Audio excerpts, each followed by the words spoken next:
panitia SPPI ini tidak melihat bahwa yang direkrut adalah sarjana, bukan orang-orang yang tidak paham dan tidak kritis. Ini sarjana yang memang mereka punya pendidikan, punya pengalaman di organisasi ataupun di kampus.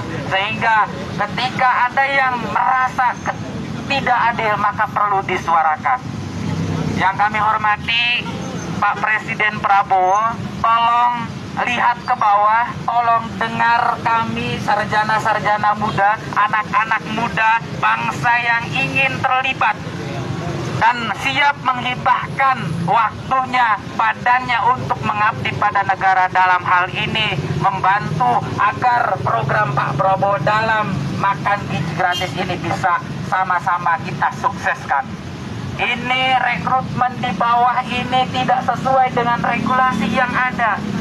Karena banyak kawan-kawan kami yang mengikuti SPPI ini secara serius, tapi pada saat pengumuman dari tanggal 25 kalau di Banten itu tidak semua mendapatkan keterangan, kebanyakan keterangan yang kosong. Dan itu pada saat dikonsultasikan pada panitia, jawaban panitia adalah sabar dan tunggu. Dari tanggal 25 ke tanggal 29, dari tanggal 29 ke tanggal 5 April, ke tanggal 7 April, jawabannya adalah sabar dan tunggu. Maka wajar saya menduga bahwa sebetulnya panitia itu sudah jelas tanggal 25 yang lulus dan tidak lulusnya. Cuma mereka ragu dan tidak sanggup atau tidak siap untuk mengatakan bahwa yang webnya kosong adalah tidak lulus. Karena khawatir terjadi kayak seperti ini. Teman-teman yang peserta yang tidak lulus atau yang kosong ini kritis, sehingga citra beliau-beliau atau citra Unhan ini jelek.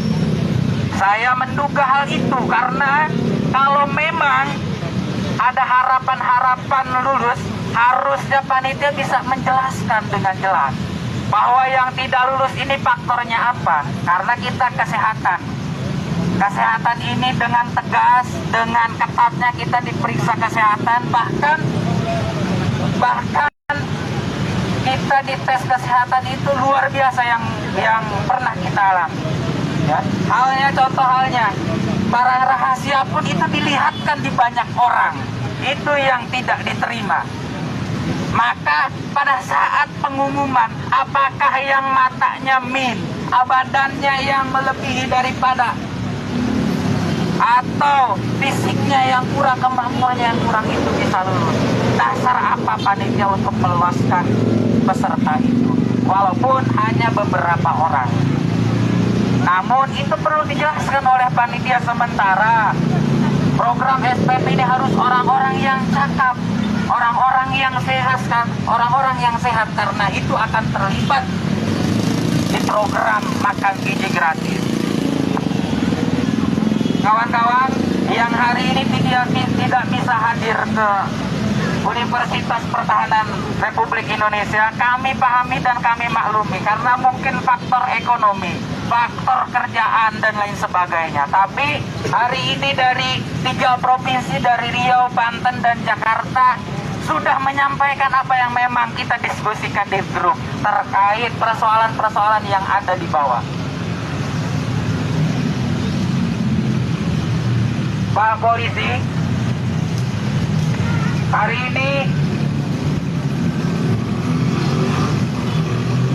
Unhan belum saja mampu atau bisa menemui kita secara langsung untuk menjelaskan terkait persoalan-persoalan di bawah.